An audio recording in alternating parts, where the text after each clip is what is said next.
Hi, I'm Sam the Elusive Fangirl, and today I'm here to react to Season 3, Episode 3 of魔道祖师. Last time we ended off with just starting a flashback of what happened to Xiao Chen to lead to his death, which also involved Ajing, and them coming across an injured person on the ground. So I'm ready for pain. I don't know if it's going to be the whole episode or not, but I assume actually all this episode will be about the story rather than doing in bits and pieces. I feel like we can dedicate this whole episode to it. I think it should do. I other than that, I'm not going to say too much as I don't have the most amount of time to do this recording. So I'll just quickly go over things. If you want to get updates on when I'm recording and editing and uploading, then please follow my Twitter. Elusive Fangirl Y. I currently have a poll on YouTube for my next reaction, and the top two most voted options will then be picked between for the next reaction show by my Patreons. The option to be able to pick what my next show is the one from the lowest tier, so just £1, £1 per video. It's not £1 per month.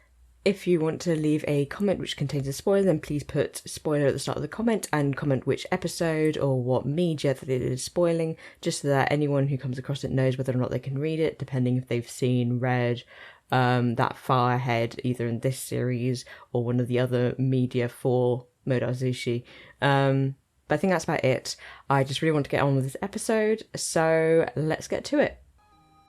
I just get such a happy feeling whenever I hear this song. It's very good.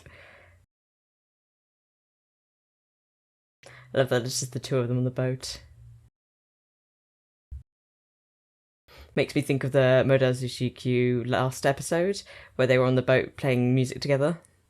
Now I'm going to pay more attention to the visuals rather than the lyrics. Oh, smile, I can't. Beachen and Sweetbien. Well, I know what that bit's about. Oh, too excited. The dream. So I assume it is through empathy, and this is what Wei Wuxian's seeing. Oh, they're both in it. Are they both in it? Oh my god, they are. Ring the bell. I love that bit of information about the Jiang bell, that the fact that it helps bring clarity to one's mind when you hear its sound. Love that. Ooh, this is very cool. Are they the mirrors and they're going to see into the mirrors the past or something? Whoa, this is I did not see this. Very cool.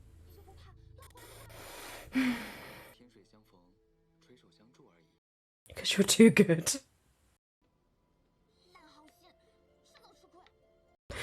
Oh.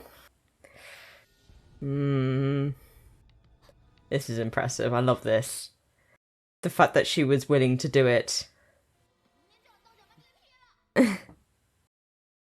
She's very impressive. Oh.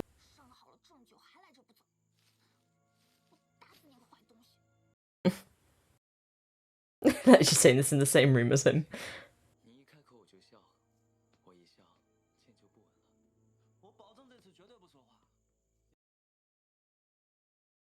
Here we go. Oh, all their tongues cut. It's interesting that he can actually, bring forth ice crystals.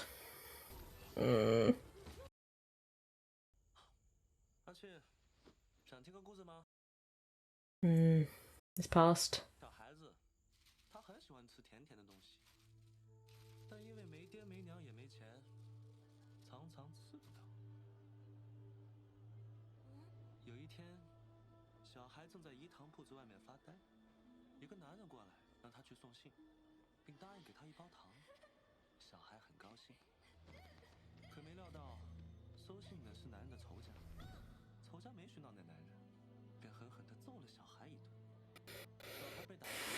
And then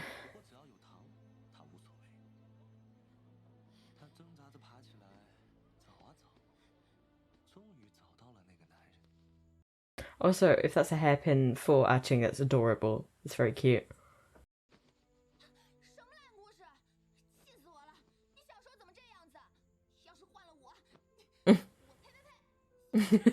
Pepper. She's so lively.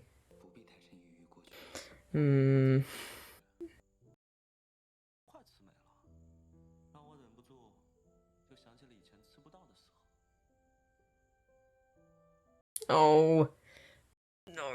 This is just sad. Oh, Shashin is so sweet. Ah, it's such a nice hairpin.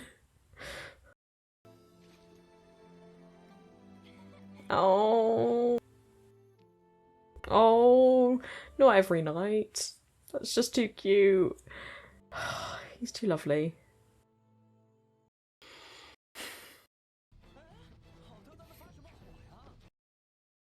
I wonder. Oh, he already knows at this point. What's the cause? Yeah.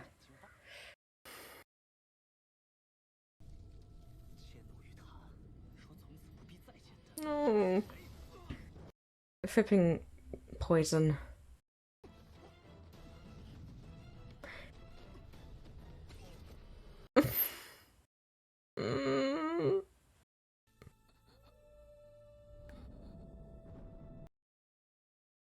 And he can't call out to him. Oh, watching.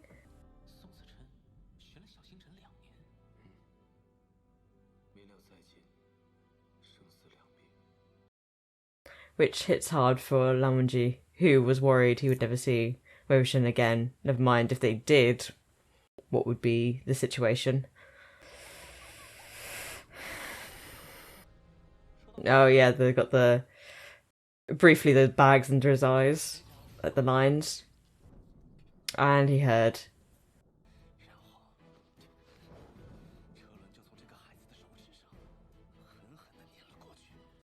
I like how he revealed his lack of a finger.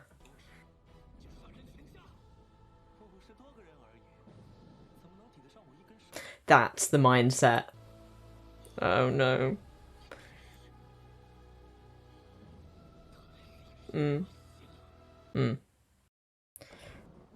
And oh, time to break his heart.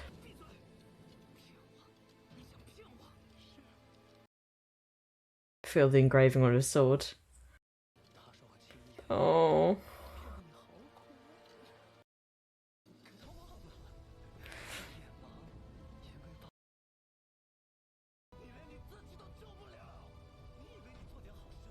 Oh, this is too much of a parallel. Yeah.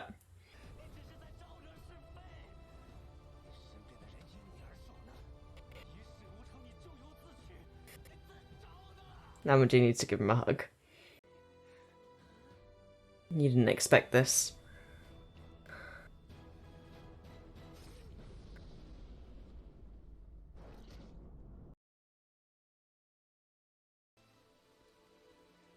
Oh, he's got an umbrella for him. Oh. Hold his hand? Hold it over both of them. Oh, it's like Blood Rain, which just makes me think of Heaven Official's Blessing. Oh, I'm excited because I want them just to destroy him. Oh. Woo. Fun. Oh, is this the Sijin Tiger Seal?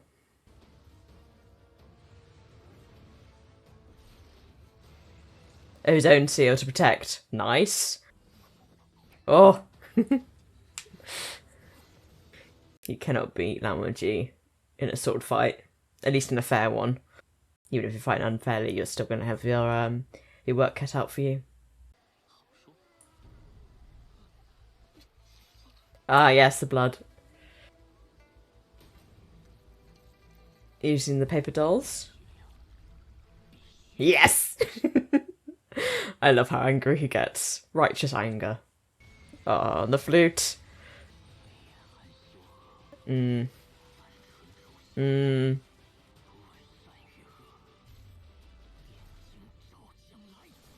Oh, so cool. Oh my god. I always imagine, like, just a few of them, like, maybe 5 or 6 of them. There's so many of them. It's fantastic. Like, this is how powerful he is. I love that they get to glimpse this. Because up to now, he keeps playing a fool in front of them, as Mojuanyu. So, this is very cool. Bit more respect for him?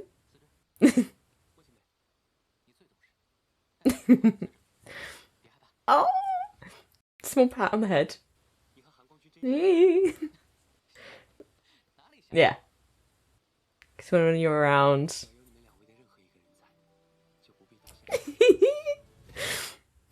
Love it. Oh, Namaji is just like the fact he keeps one hand behind his back is like so proper.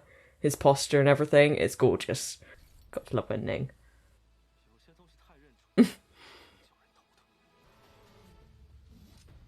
Nice. Oh, that face. Yes. Thank you. You shall not approach. Oh, he's so pretty. The heck? The robes. I will never get over the robes. Good watching. She's doing such a good job of following him. Yes.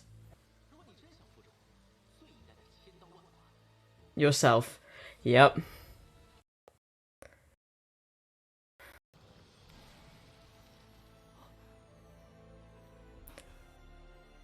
He's too desperate.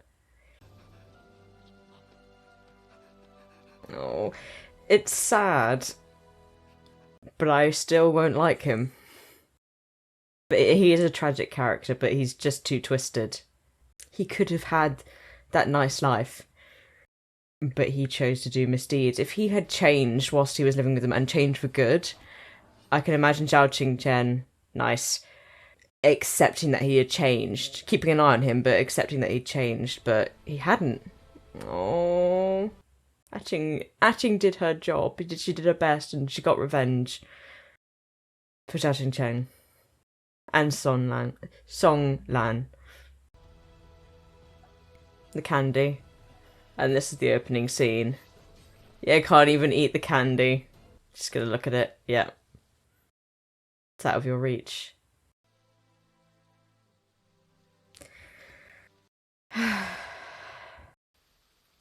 Love that. Love the water on the tiles. That's so pretty.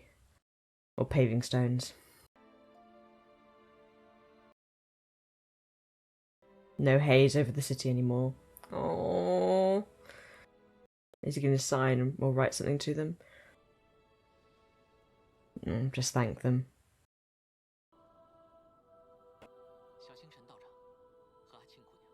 Oh, both of them.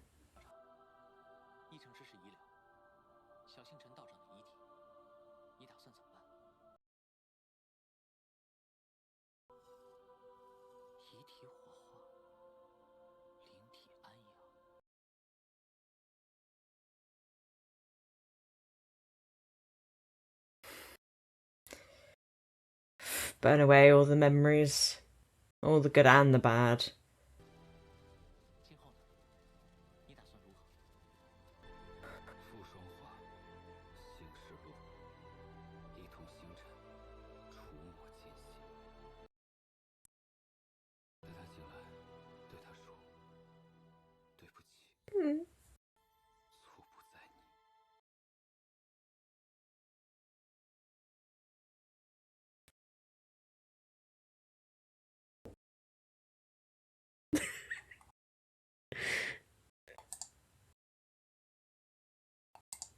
This is gonna be I don't know why that got to me. That really suddenly got to me. I was fine throughout the whole of that. His voice, I don't know why. I don't know if you can even hear this. Oh, sorry. I was fine throughout the entire episode. And I don't know why, just hearing his voice and talk about the fact that he's gonna gonna just roam the world with him, waiting for him to wake up. So I can tell him he's sorry.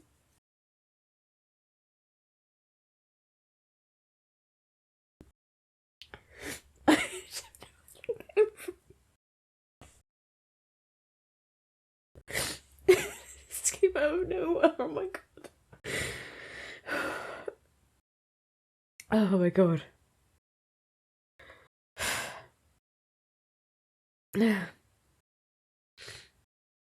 I think they wrapped up that story really nicely in one episode. The graphics for showing empathy were very cool. I really liked that. Like, they were going through portals to see the different things. The fact that they could experience the rain through it was quite interesting as well. And the fact that Lawanji brought up an umbrella. But it's a very tragic story for everyone involved. Because Shui Yang's backstory is sad. But only to a certain extent. It's sad that, you know, he was promised a bag of candy and he was betrayed and he was run over by a carriage. It is very sad, but the fact that he carried that with him since he was that young and still felt so strongly that he'd been so wrong, that he was right, or he was he was justified in killing so many innocents who had nothing to do with it. Like, okay, this one particular, if he'd killed this one particular person, even that's a bit excessive, but, you know, at least it's against the person who wronged him. But he killed their entire clan. He killed in the entirety of Songlan's clan, and then just kept killing innocents through Xiao Xingtian, which was even worse, because then, of course, when Xiao Xingtian finds out, he's racked with guilt and grief over the fact that he thought he was still doing good, despite being blind, that he could still carry on. But the fact was, even though he was still a super capable fighter, it couldn't change the fact that his sight is still an important part, because even though he can sense corpses, like Joanne said, he couldn't tell the difference between someone who'd been poisoned with corpse powder or corpse poison and an actual corpse. So they could still be living without a tongue, and that's why they can't scream out for help. Oh god, I don't know where that last bit came from. I just suddenly got really worked up when I heard Songlan talking about travelling the world with Xichen. I think it's just I think it's awful because there are so many parallels with Lamunji and Wei Wuxian, mainly Wei Wuxian in terms of kind of how people view Shui Yang, but in a very completely different way as well. Like, their actions are very different, but their mindsets were very similar. That's what it is. Like, what they were actually doing completely different ends of the spectrum, really, kind of. Yeah, like, the intent was different, but, like, their mindsets were very similar in the way that they were viewing what they were doing. Like, I am doing these things for, like, in the name of justice, or I'm justified in doing these things, and no matter how much the world hates me, kind of, etc. Oh god. Very good episode though. Aching was adorable, especially when she was dancing after she was given the little fox hairpin. It was so cute, and the fact that Zhao Jincheng just kept giving them sweets every night after hearing his story. Genius, obviously cute. Oh, Wei Wuxian with the paper doll at the end was very cool. I love the moment after he finishes empathy and he's just so enraged with Shui Yang, and he's like, he must die.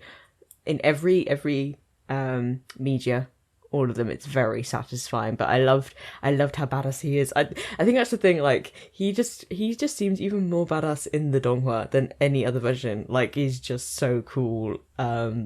Like, being able to see his demonic cultivation and how powerful he is. It's so, I don't know. Yeah, it's just great. It's just great. And I like the fact that the juniors get to see that, like, how powerful he is, because up until now, he's done a few things in front of them, and, like, quite impressive things as well, but they're, like, probably maybe just above average for a good cultivator, whereas, like, this is strong and powerful stuff, and really, like, impressive control over the power as well, because yes, there are the demonic cultivators, but he is, like, he has it fine-tuned, he's got it down to a fine art. It's unparalleled, his control of it. I don't really have much else to say. It's such a tragic story. They did it very well in here, I think. I think it's a very good adaptation of it. I quite like the fact that Namonji was there with him. But it was still mainly Wei Wuxian's thinking about the situations, not Namonji's thoughts on it. As usual, the fight choreography is fantastic. The scene where he was trying to bring Zhao Xingchen back as a fierce corpse, but it failed because his soul shattered because he had committed suicide. And he was trying to clutch his neck to keep it from bleeding. Like, he was so desperate. I think I always found that really fascinating. Like, if he had no compassion for him, he wouldn't be at all as loved as he is in the fandom. Like, despite being a villain, he is loved in a weird way. Like, some people still fully despise him. I do not like him. That won't change ever. I don't like him. But he's definitely more compelling as a character because he has got this sense of... He doesn't have a sense of regret, really. But just grief. It's, again, he's like kind of... It's like more grief for himself. It's all sad for him. He's not actually sad that Zhao Zheng killed himself. He's sad that he couldn't have him back. Every time he gets upset about something, it is purely because it's sad for him or it's bad for him. Whereas Zhao Xingchen managed to escape having to be brought back and used by Zhuo Yang, so actually it was a better situation for him. Yeah, I don't think I have much else to say. Trying to remember what... Oh, I am excited for next episode. Yeah, the order's a little off. I'm thinking there's a scene I like, but the order's a little off if it's next episode, but it's around here. But I know next episode is another scene I really like, or not next episode, next chronologically there is another scene I really like, so I'm quite excited. I'm hoping we get a Drunk Lanjan next episode. I don't know. That would be very nice after this episode. Yeah, that's it. I hope you enjoyed my reaction. Let me know what you thought of this story, the Yi City story, and how this adaptation did it. If you've seen or read other Modao Zu Shi adaptations, let me know how you thought of the Donghuas. I thought it was actually really good. I think they did a good justice, especially with the people especially who've watched The Untamed, I think people who watch The Untamed have a softer spot for Zhuo Yang than anyone else who's been in the other parts of the fandom, whether it's the novel or the audio drama. I think the fact that they did that scene where he was desperately trying to keep the blood from coming out of Zhao Xingzhen's neck, and also his reaction to seeing Zhao Xingzhen slice his neck, would make them happy. I think that does, I think it does his character justice for what the complexity that he actually has. He's not just as much as he wants to be. He's not like a black and white kind of villain. He's complex, but he also doesn't understand himself. He doesn't understand why he feels certain ways when he sees Zhao Xingchen kill himself, etc. So whatever. So let me know how you thought this was done. But yeah, I hope to see you all in my next reaction. Bye bye.